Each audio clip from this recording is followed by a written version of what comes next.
Good afternoon मेरे प्यारे बच्चों। मैं केडीएस ऑनलाइन से कुमार श्रवण, जैसा कि आप जानते हैं। और अभी हमने मॉर्निंग क्लास में करंट अफेयर का जीआई टैग एक हमने सेगमेंट कंप्लीट किया और अब हमारा इकोनॉमी का क्लास है जो कि 5 नंबर का क्लास होगा, 5 पार्ट का होगा। और होप करता हूं कि आप सभी लोग जो है कि कंटिन्यू बने रहें और मेरी वीडियो को देखें और अपना नोट्स बनाएं और कंप्लीट काम करें और मैक्सिमम लोगों तक पहुंचाएं, जिससे कि हम लोगों का भी मनोबल बढ़े और कमेंट बॉक्स में जाकर के कमेंट करें। तो चलिए हम अपने टॉपिक पे आते हैं। कल हमने टॉपिक के विषय में इकोनॉमी में जो डिस्कस किया था, हमने बताया था कि अर्थशास्त्रियों ने इकोनॉमिक को 3 आधारों पे बांटा या 3 सेक्टर के बारे में बताया। तो सेक्टर ऑफ इकोनॉमिक की अगर हम बात करेंगे, सेक्टर ऑफ इकोनॉमी अर्थात अर्थव्यवस्था का क्षेत्र की बात करेंगे। तो इसमें हमने 3 क्षेत्रों को लिया था, जैसा कि पिछली क्लास में, लेकिन मैं कुछ अपडेट कर देता हूं इसमें। फर्स्ट हमने बताया था आपको प्राथमिक क्षेत्र होते हैं, और सेकंड हमने बताया था द्वितीयक क्षेत्र होते हैं, द्वितीयक क्षेत्र जिसको सेकेंडरी सेक्टर कहा जाता है, और थर्ड हमने आपको बताया तृतीयक क्षेत्र होते हैं। अर्थात हमने प्राइमरी सेक्टर की जब बात की थी तो प्राइमरी सेक्टर हमने बताया था यह कृषि पर आधारित होते हैं, कृषि पर आधारित होते हैं, या आप ये कह सकते हैं कि प्राकृतिक संसाधन पर आधारित होते हैं। और दूसरा हमने पॉइंट लिया था द्वितीय क्षेत्र का, अर्थात हमने कहा था यह पूर्ण रूप से उद्योगों पर आधारित होते हैं। और तीसरा हमने सेक्टर जो लिया था, हमने यह सेवा क्षेत्रों पर आधारित होते हैं। एग्जाम्पल के रूप में अगर मैं बात करूं तो एग्जाम्पल में मैंने आपको बताया था, जैसे हमने बताया था कृषि, वानिकी, डेयरी, मत्स्य पालन जिसको मछली पालन भी कहा जाता है, और हमने बताया था अंडा, मुर्गी, ये सारे चीजें जो है कि किसके अंतर्गत आती है बच्चे? प्राइमरी सेक्टर के अंतर्गत आता है। अगर हम सेकेंडरी क्षेत्र की बात करूं तो यहां पर जैसे आप ये कह सकते हैं, जैसे उद्योग, निर्माण क्षेत्र, विनिर्माण क्षेत्र, जैसे कपड़ा, ब्रेड बनाना, ये सारी चीजें इसमें आ जाएंगी। और विद्युत क्षेत्र, गैस, ये सारे जो है कि किसके अंतर्गत आती है बेटा? द्वितीय क्षेत्र के अंतर्गत आता है। तो आइए हम थोड़ा सा ये बात कर लेते हैं कि प्राथमिक क्षेत्र है, इसमें जो है प्राथमिक क्षेत्र का जो कंट्रीब्यूशन है जीडीपी में कितना है, तो मैं यहां पर लिख देता हूं जीडीपी में इस क्षेत्र की भागीदारी, यहां मैं लिख देता हूं बॉक्स में बना के ताकि आप लोग लिख लेना, 17.32% है। कितना बच्चे हैं? 17.32%। लेकिन अगर उद्योग की मैं बात करूं तो इस सेक्टर की भागीदारी मैं यहां पर लिख देता हूं 29.02 प्रतिशत है। और इसी तृतीयक क्षेत्र के अंतर्गत हमने 8 कोर उद्योग की बात किया था, और 8 कोर उद्योग के विषय में हमने आपको बता दिया था। तो ध्यान रखिएगा, कई बार क्वेश्चन में पूछा जाता है कि प्राइमरी क्षेत्र का जीडीपी में कंट्रीब्यूशन कितना है, तो 17.32%। अगर आपसे क्वेश्चन में पूछे द्वितीय क्षेत्र का कंट्रीब्यूशन जीडीपी में कितना है, तो आप ये बताइए 29.02%। आपसे डायरेक्ट ये क्वेश्चन पूछेगा कि विनिर्माण क्षेत्र किस क्षेत्र का हिस्सा है, प्राथमिक या द्वितीय। और यहां पे एक मुख्य पॉइंट और भी लिख सकते हैं, यह द्वितीयक क्षेत्र जो है कि प्राथमिक क्षेत्र का प्रसंस्करण करता है। अर्थात अगर मान लो प्राथमिक क्षेत्र में जैसे मैं गेहूं ले लूं, तो गेहूं से आटा कैसे बनेगा, जब तक इसके लिए प्रौद्योगिकी का प्रयोग नहीं किया जाएगा। अर्थात जब प्रौद्योगिकी का प्रयोग करेंगे तो इसके क्वालिटी में कुछ परिवर्तन हो जाएंगे, पहले गेहूं होगा फिर बाद में आटा। और मैं एक बात बताता हूं, जब किसी उत्पादन के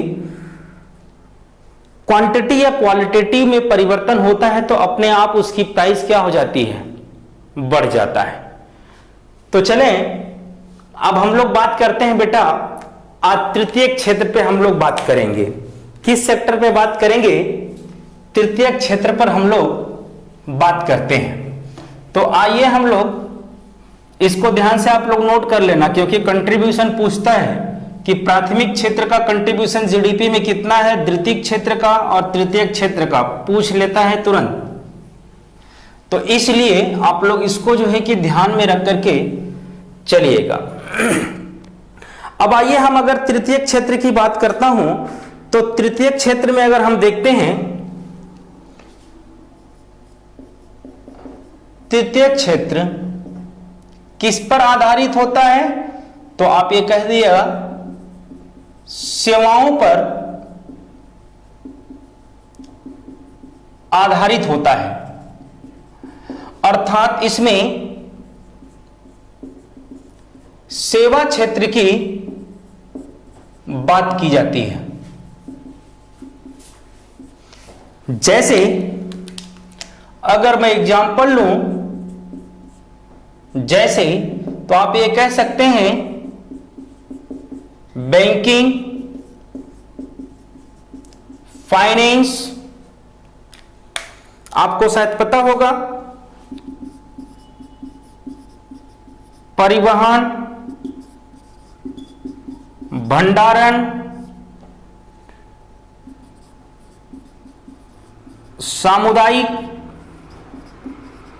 सेवाएं, इसके बाद बीमा वगैरह भी इसी के अंतर्गत आते हैं। अर्थात बैंकिंग सेवाओं के लिए, फाइनेंस से रिलेटेड, परिवहन, ये सब क्या है बेटा, सर्विस सेक्टर के भाग हैं सब। बीमा क्षेत्र भी आता है। अगर इसमें हम देखें कि तृतीयक क्षेत्र का जीडीपी में हिस्सा कितना है, यह क्वेश्चन बनाया जा सकता है। तो मैं यहां लिखता हूं, इसका जो जीडीपी में कंट्रीब्यूशन है या हिस्सा है वो कितना प्रतिशत है बेटा, तो मैं यहां लिख देता हूं 53.66% है। ध्यान से एक बात समझिएगा,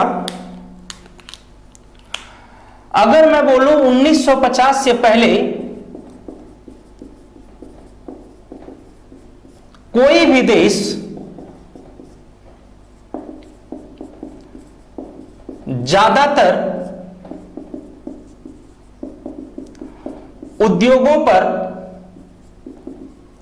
फोकस करते थे, लेकिन आज वर्तमान में किस क्षेत्र पर, सेवा क्षेत्र पर विशेष बल देते हैं। जितने भी हमारे विकसित कंट्री हैं वो ज्यादातर अब जो है कि सेकेंडरी सेक्टर से शिफ्ट होकर के टर्सरी सेक्टर में आ गई। इसका मतलब तृतीय क्षेत्रों पर विशेष बल दे रही है। तो ये बेटा हमारे रहा तृतीय क्षेत्र के सारे एग्जांपल्स, प्राइमरी सेक्टर, द्वितीय क्षेत्र, सेकेंडरी सेक्टर और टर्सरी सेक्टर, तृतीय क्षेत्र। इस चीजों को आप लोग पूर्णतः को बेहतर तरीके से याद कर लेना। आइए हम लोग अब बात करते हैं बेटा कि कुछ अर्थशास्त्रियों ने 3 के बदले 4 सेक्टर का जिक्र किया है। कुछ अर्थशास्त्रियों ने 3 के बदले 4 सेक्टर की बात की है। तो आइए वो फोर्थ सेक्टर को भी देखते हैं हम लोग क्या है।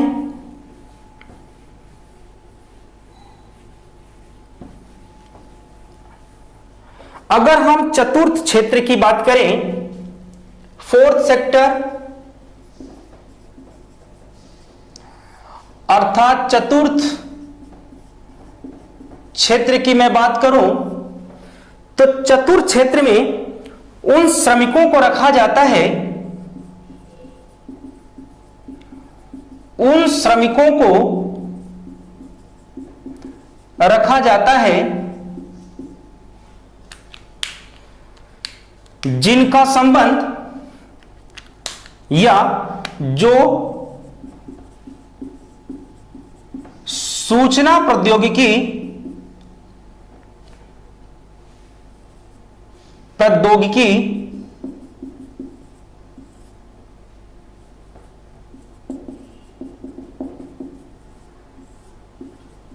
से संबंधित है।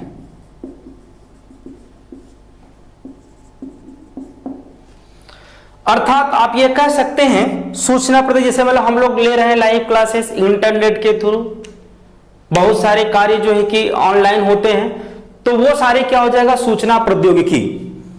और इसी तरीके से 5th या 5th सेक्टर है जिसको पंचम क्षेत्र कहा जाता है। अब पंचम क्षेत्र में क्या होता है, लिख सकते हैं उन गतिविधियों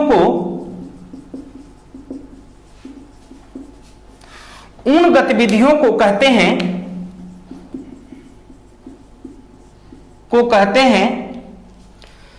जो संगठन या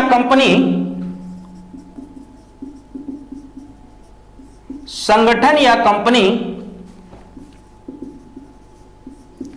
के उच्च पदों पर कार्यरत हैं। अर्थात जहां से नीति निर्माण किया जाता है, इसे गोल्ड कॉलर जॉब कहते हैं। इसे क्या कहते हैं बेटा, गोल्ड कॉलर जॉब कहते हैं। अर्थात उन गतिविधियों शामिल किया जाता है जो लोग नीति निर्माण में अपना भागीदारी करते हैं, उसे पंचम क्षेत्र में रखा गया है। और फोर्थ सेक्टर के अंदर में जो जिसका संबंध सूचना प्रौद्योगिकी से होता है उसको फोर्थ सेक्टर के अंतर्गत रखा गया है। तो बेटा ये प्रथम सेक्टर, द्वितीय सेक्टर, तृतीय सेक्टर, फोर्थ, फिफ्थ, ये हमने पूरा का पूरा क्या कर लिया, कंप्लीट कर लिया है। अब हम जो है कि आगे बढ़ेंगे अर्थव्यवस्था का वर्गीकरण। अब हम लोग नई टॉपिक पे चल रहे हैं बेटा, इस पर हम लोग बात करेंगे अर्थव्यवस्था का वर्गीकरण। तो चलिए हम लोग अर्थव्यवस्था के वर्गीकरण की बात करते हैं। तो देखते हैं अर्थव्यवस्था का वर्गीकरण किन आधारों पे किया गया है। तो अर्थव्यवस्था का वर्गीकरण, अगर हम यहां पे बात करें तो यहां पे आप कह सकते हैं on the basis of government, सरकार के आधार पर दूसरा, on the basis of development, विकास के आधार पर। तीसरा, अगर हम तीसरी की बात करें तो हम ये कह सकते हैं क्लोज इकोनॉमी के आधार पर।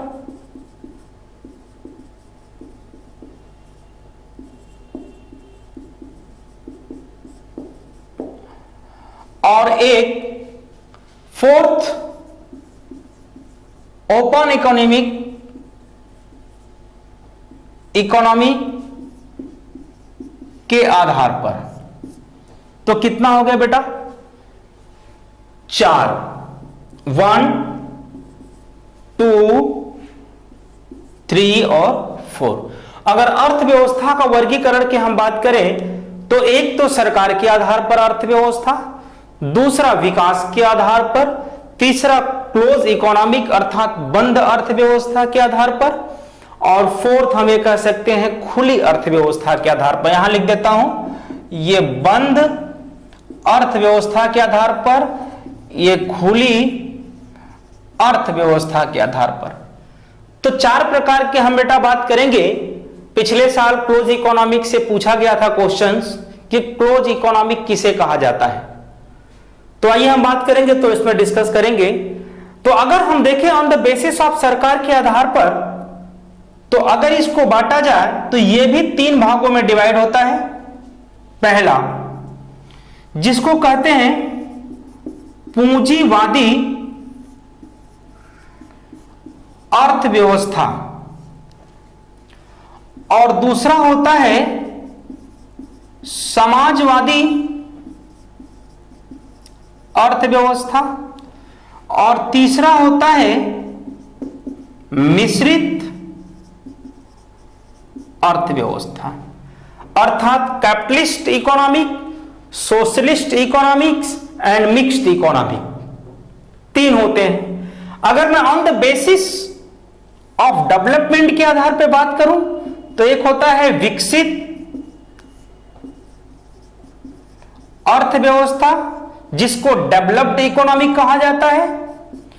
इसके बाद विकासशील अर्थव्यवस्था, इसके बाद अल्प विकसित अर्थव्यवस्था। Developing, under develop. बात आपको समझ में आ गई होगी। तो अगर हम डेवलपमेंट के आधार पर बात करेंगे तो विकसित अर्थव्यवस्था, विकासशील अर्थव्यवस्था, अल्प विकसित अर्थव्यवस्था की बात करेंगे। ये तीनों को समझेंगे। अगर हम on the basis of government की बात करूंगा तो यहां पे 3 अर्थव्यवस्था की बात होती है। एक पूंजीवादी अर्थव्यवस्था और नियंत्रित अर्थव्यवस्था कहते हैं, आगे बताएंगे हम इसको।